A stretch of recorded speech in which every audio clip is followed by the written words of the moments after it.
Hello dear students, आज हम लोग इस वीडियो में aldehyde, ketone and carboxylic acid के बारे में डिस्कशन करेंगे।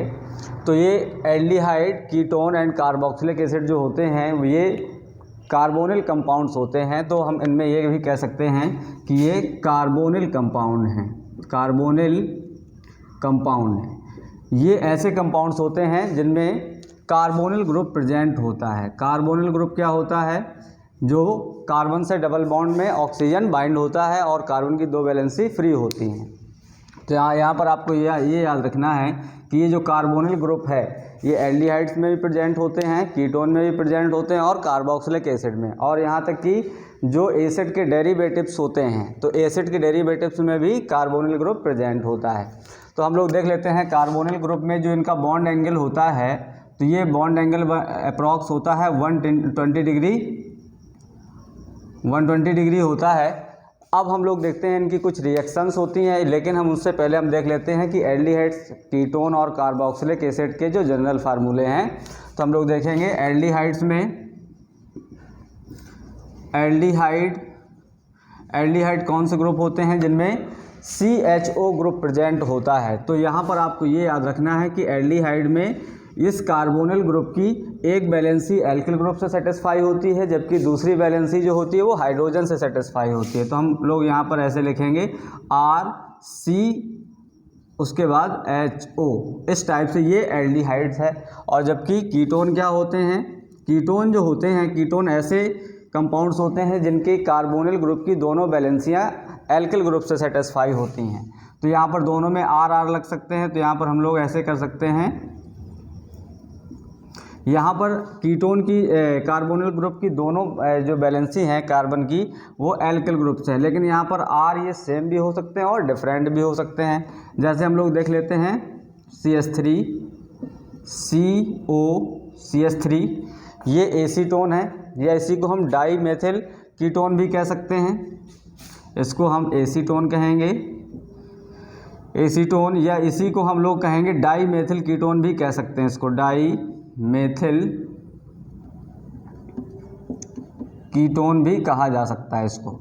अब अगर हम इसमें R डिफरेंट कर देंगे तो हम लोग कहेंगे CH3CO C2H5 ये हो जाएगा एथिल मेथिल कीटोन। अल्फ़ाबेट के अकॉर्डिंग रहेगा ये ethyl methyl ketone, ethyl methyl ketone. ऐसे ही हम लोग एल्डिहाइड में हम लोग देख लेते हैं। अगर हम यहाँ पर एल्डिहाइड्स में ये याद रखना है कि आप यहाँ पर अगर कीटोन की दोनों वैलेंसियाँ हाइड्रोजन से सेटिस्फाई हो रही हैं तो फॉर्मेल्डिहाइड होगा। जैसे हम बात करते हैं HCOH, तो इसमें दोनों वैलेंसी हाइड्रोजन से सेटिस्फाई हो रही है तो इसको हम लोग नाम देते हैं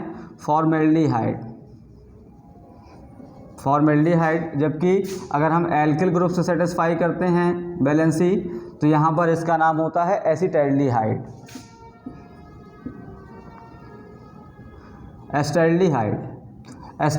इस टाइप से।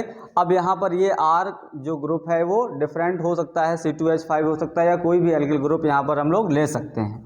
अब हम लोग देख लेते हैं कीटोन के बाद कार्बोक्सिलिक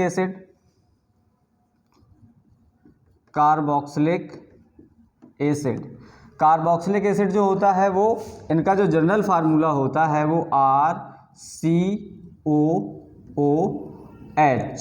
इस टाइप से। क्योंकि यहाँ पर जो कार्बोनिल ग्रुप है, कार्बोनिल ग्रुप ये है, कार्बोनिल ग्रुप में एक वैलेंसी एल्किल ग्रुप से सेटिस्फाई होती है और जबकि दूसरी वैलेंसी जो होती है वो हाइड्रोक्सी ग्रुप से सेटिस्फाई होती है। तो ऐसे कंपाउंड कार्बोक्सिलिक एसिड होते हैं, और ये जो होते हैं ये ऑर्गेनिक एसिड कहलाते हैं। ऑर्गेनिक एसिड जो होते हैं मिनरल एसिड या इनऑर्गेनिक एसिड से वीक एसिड होते हैं। तो हम लोग देख लेते हैं इनके एग्जाम्पल में। जैसे R की जगह पर हम मेथिल ग्रुप लगाते हैं तो यहाँ पर बनेगा, हमको मिलेगा जो ये है एक्चुअल में एसिटिक एसिड है, यहाँ पर इसका नाम हो जाएगा एसिटिक एसिड है। ऐसे ही हम लोग और भी, जैसे क्योंकि यहाँ पर जब आप IUPAC पढ़ते हैं तो यहाँ पर ये बात याद रखना है आपको कि यहाँ पर जो ये कार्बोक्सी ग्रुप है, कार्बोक्सी ग्रुप का कार्बन भी इसमें IUPAC में काउंट किया जाता है। तो यहाँ पर देखेंगे तो ये 2 कार्बन का कार्बोक्सिलिक एसिड होता है। ऐसे हम लोग इसमें ले सकते हैं H5COOH, इसको शॉर्ट में ऐसे लिख सकते हैं या एलेबोरेट करके ऐसे हम लोग लिख सकते हैं इसमें। तो ये हो गए कार्बोक्सिलिक एसिड। अब इसी के साथ साथ हम लोग एक और देख लेते हैं, एसिड डेरिवेटिव भी कार्बोनिल कंपाउंड्स होते हैं। तो हम लोग देख लेते हैं एसिड डेरिवेटिव।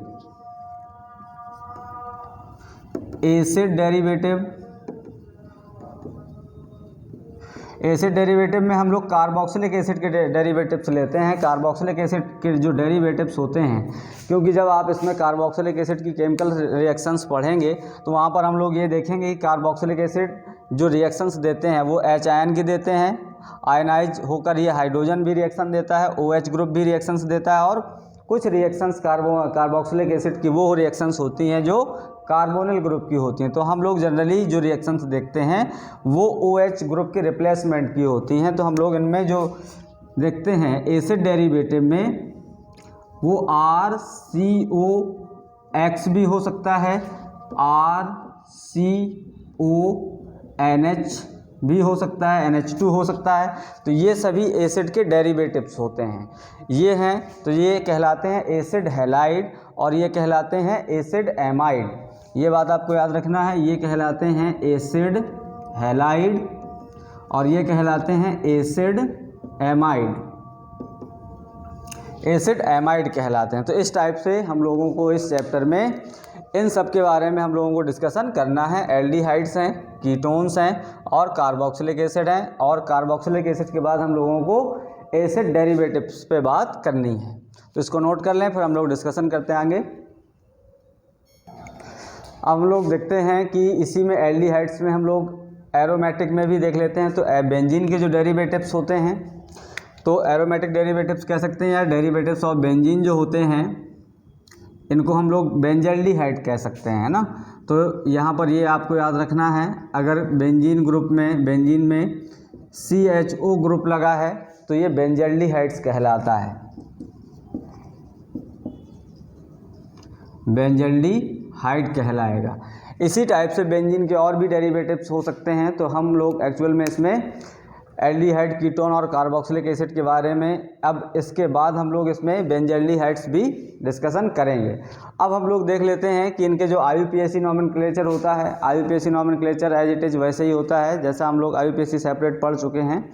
तो IUPAC में एल्डिहाइड्स में आपको ये याद रखना है कि जो प्रीफिक्स होता है वो एल्डो या फॉर्मल आता है और इनका जो सफिक्स होता है वो अल आता है। जबकि कीटोन में क्या होता है, कीटोन का जो प्रीफिक्स है वो कीटो या ऑक्सो आता है और जबकि सफिक्स आता है ओन। ये बात याद रखना है। कार्बोक्सिलिक एसिड में कार्बोक्सी प्रीफिक्स है और ओइक एसिड इसका सफिक्स आता है।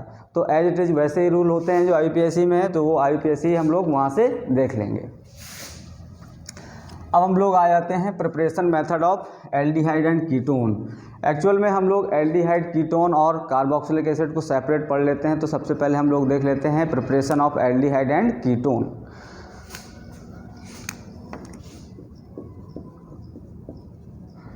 Preparation method of aldehyde and ketone.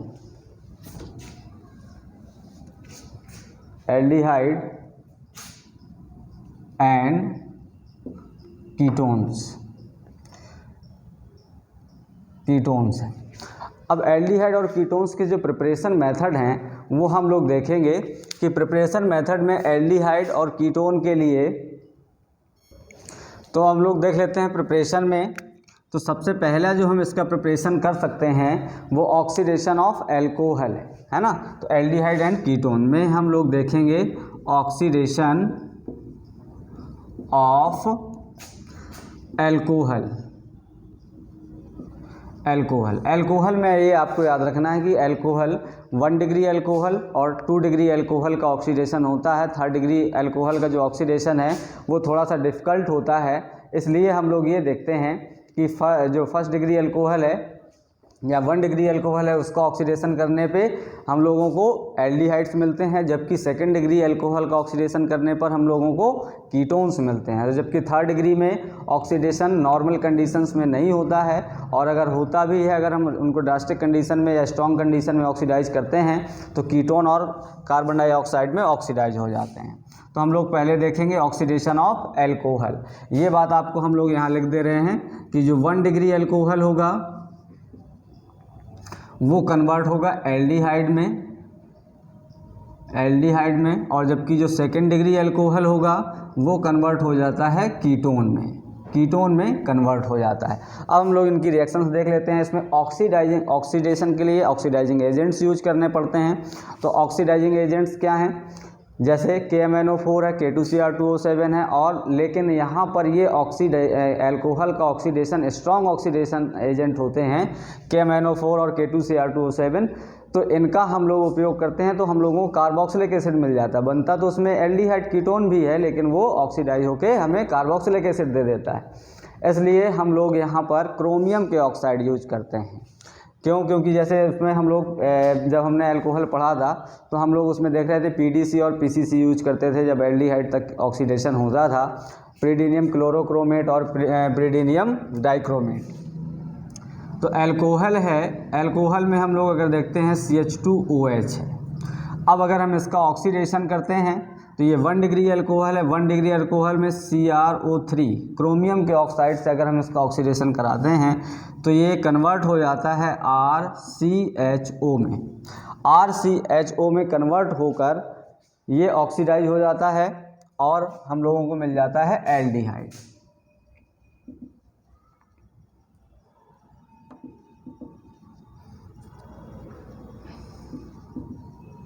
Aldehyde मिल जाता है। ऐसे ही अगर हम लोग 1 डिग्री अल्कोहल है, और अब अगर हम लोग 2nd डिग्री अल्कोहल लेते हैं तो 2nd डिग्री अल्कोहल में देख लें, जैसे हम लोग देखते हैं RCHR और यहाँ पर हमको मिल जाता है OH, तो ये 2nd डिग्री अल्कोहल है। 2nd डिग्री अल्कोहल है, 2nd डिग्री अल्कोहल का CrO3 या क्रोमियम के ऑक्साइड द्वारा KMnO4 या K2Cr2 का अगर हम लोग उपयोग करते हैं तो ये फर्दर ऑक्सीडाइज हो जाता है कार्बोक्सिलिक एसिड में, इसलिए हम लोग इसका उपयोग नहीं करते हैं। तो यहाँ पर हम लोगों को मिल जाएगा RCOR, तो हमें यहाँ पर मिल जाएंगे कीटोन्स मिल जाते हैं। तो इस टाइप से ये याद रखना आपको कि एल्डिहाइड में 1 डिग्री अल्कोहल का ऑक्सीडेशन करने पर हमें मिलते हैं एल्डिहाइड्स, और 2nd डिग्री का हम करते हैं तो कीटोन्स मिलते हैं। तो ये नोट कर लें। इसके बाद हम लोग इसमें एक दो रिएक्शंस और देख लेते हैं।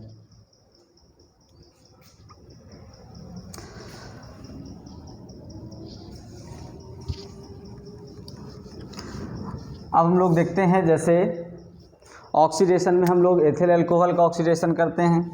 तो एथिल अल्कोहल में C2H5 या इसी को हम लोग CH3 कर देते हैं, CH3CH2OH, ये है एथिल अल्कोहल।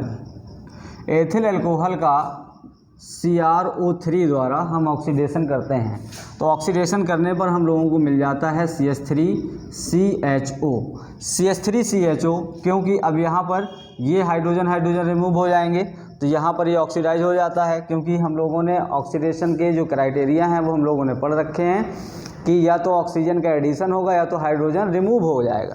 तो हाइड्रोजन रिमूव हो जाने से हम लोगों को मिल जाता है एल्डिहाइड, तो इसका नाम है एसिटाल्डिहाइड मिल जाते हैं। ऐसे ही हम लोग अगर 2nd डिग्री में देखेंगे, 2nd डिग्री में OH, यहाँ पर हमने H लगा दिया और यहाँ पर हमने लगा दिया CH3, ये है आइसोप्रोपिल अल्कोहल।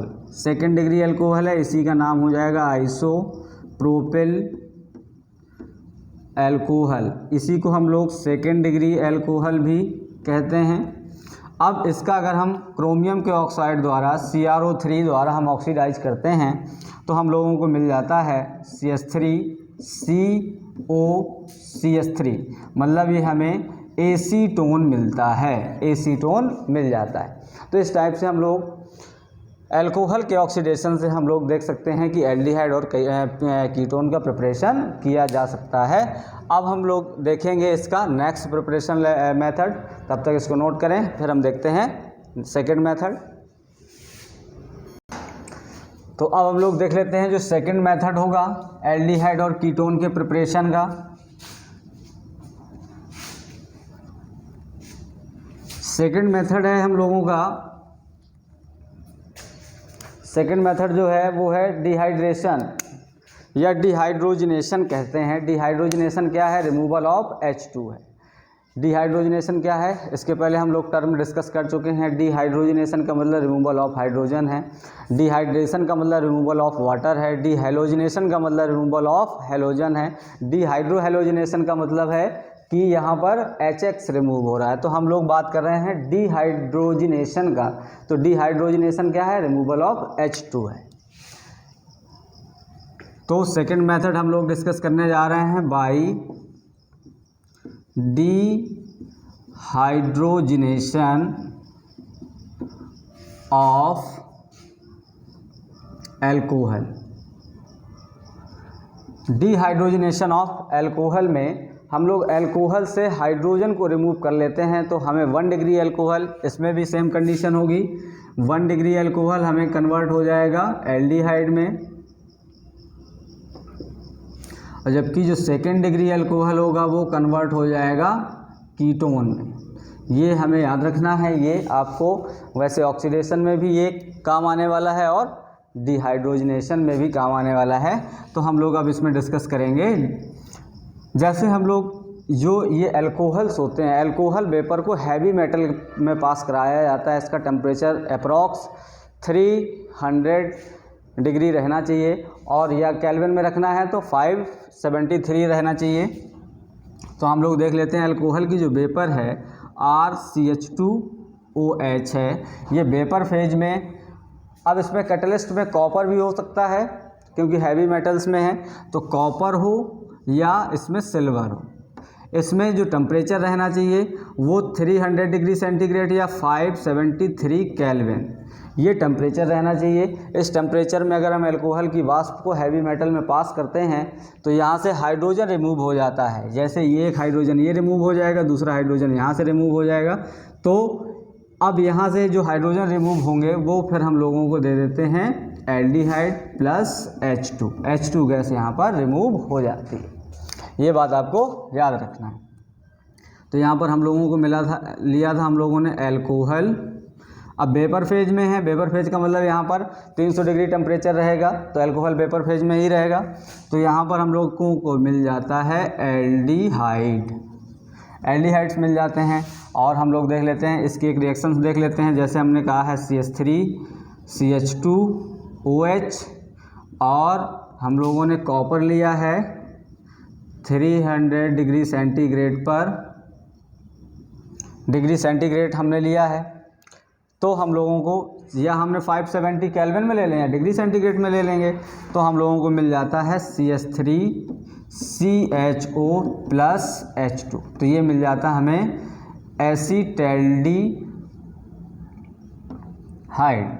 एस्टैल्डिहाइड मिल जाता है। ऐसे ही हम लोग कीटोन में देख लेते हैं। तो ये एल्डिहाइड का प्रिपरेशन मेथड है, और कीटोन के लिए हम लोग देख लेते हैं। तो यहाँ पर हम लोगों को सेकेंड डिग्री अल्कोहल लेना पड़ता है। तो सेकेंड डिग्री अल्कोहल में हम लोगों ने लिया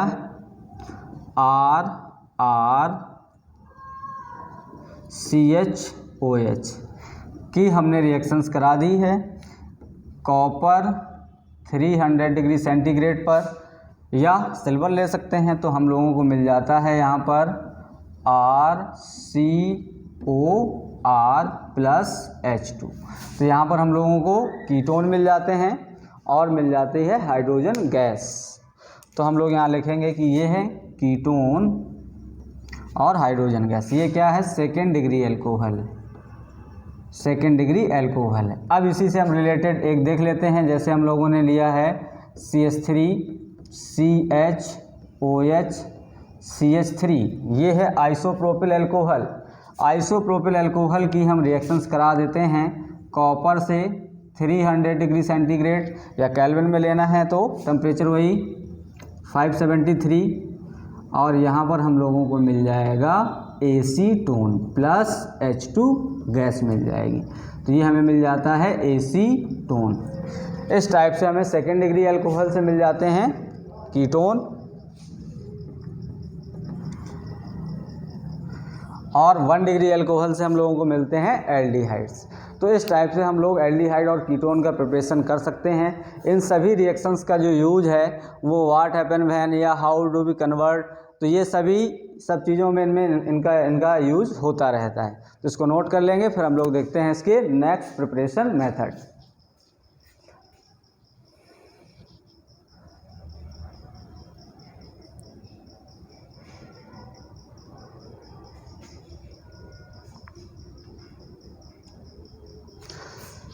नोट हो गया होगा। अब हम लोग देखते हैं जो इसका नेक्स्ट प्रिपरेशन मेथड है थर्ड, वो हो जाएगा बाय ओजोनोलिसिस ऑफ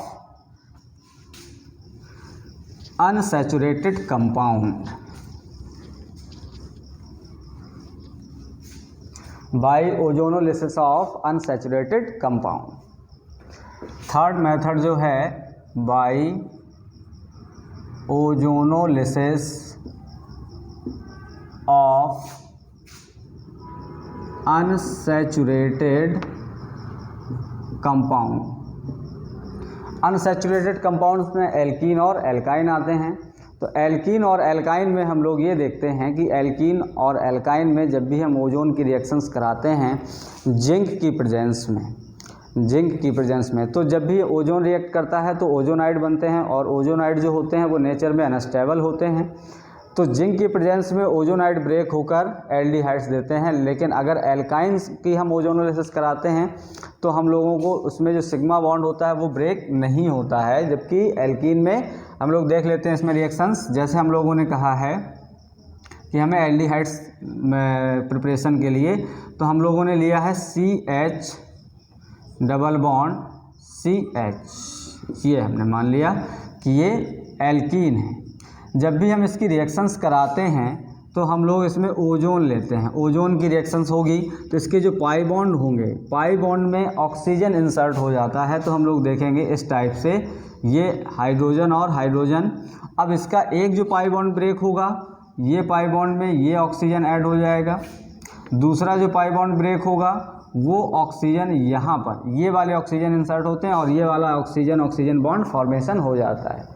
तो यहाँ पर हमें जो मिलने वाले हैं वो हाइड्रोजन और हाइड्रोजन इस टाइप से मिल जाते हैं। अब हमें ये एथिलीन ओजोनाइड है, ये क्या है? एथिलीन है या एथीन कह सकते हैं, कॉमन नेम है। तो ये एथिलीन है या एथीन कह सकते हैं। एथिलीन ओजोनाइड है। ये नेचर में अनस्टेबल होते हैं।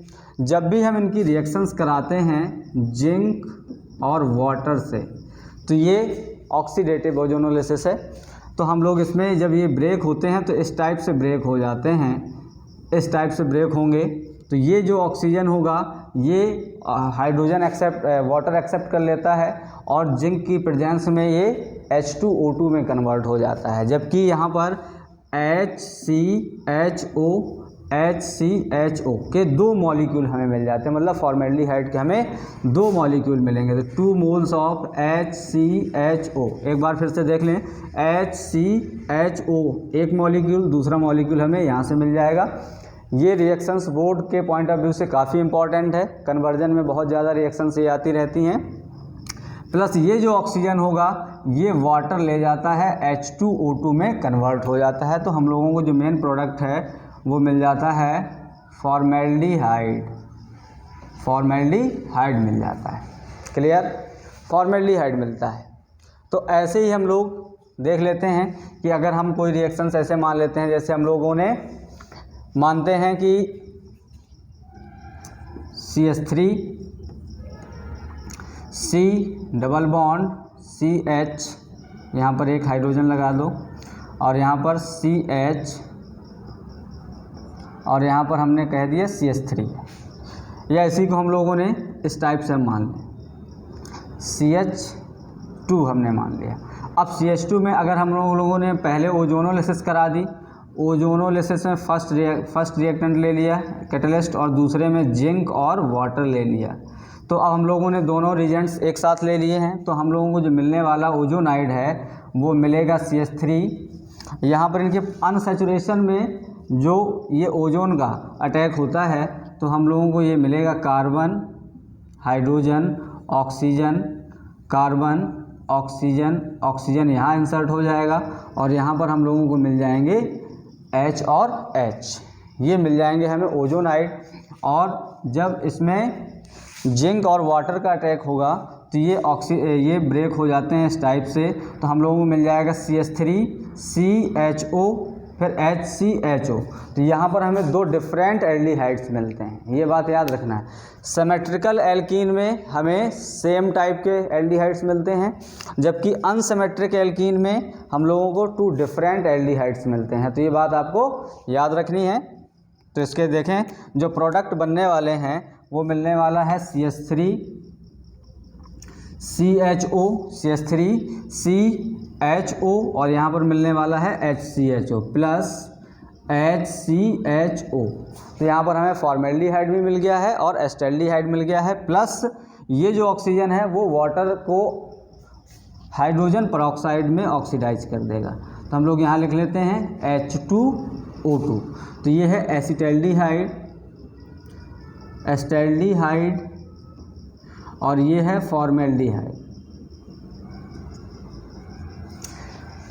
एक्चुअल में ये रिएक्शंस कन्वर्जन में बहुत ज़्यादा रिएक्शंस पूछी जाती हैं कि ओजोन की रिएक्शंस होगी, फिर उसमें एल्डिहाइड होगा, फिर उसमें एस्टेल्डिहाइड बनेगा, फॉर्मेल्डिहाइड बनेगा, फिर हम उनको ऑक्सीडेशन PDC या PC से या क्रोमियम ऑक्साइड से ऑक्सीडाइज कर देते हैं, या हम KMnO4 से ऑक्सीडाइज कर देते हैं, तो उसमें कार्बोक्सिलिक एसिड बन जाता है। कार्बोक्सिलिक एसिड की सोडा लाइम से रिएक्शन करा देते हैं तो वो दोबारा से डिकार्बोक्सिलेशन होकर एल्केन में कन्वर्ट हो जाता है, फिर वो हेलोजन से रिएक्शंस करता है। तो इस टाइप के इसमें कन्वर्जन, बहुत सारे कन्वर्जन इसमें बनाए जा सकते हैं, तो इसको नोट कर लेंगे।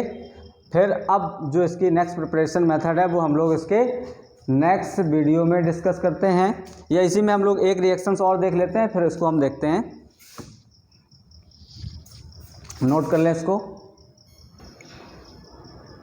अब हम लोग जो रिएक्शंस देखने जा रहे हैं वो रिएक्शंस एक्चुअल में देख रहे हैं कि जैसे हम लोगों ने कोई ऐसे दो कॉम्प्लेक्स टाइप के ऐसे ले लिए हैं, बेंजीन, इसमें हम लोगों ने कहा है CH, इसके बाद हमने कहा है डबल बॉन्ड, फिर इसके बाद हम लोगों ने लगा रखी है इसमें बेंजीन,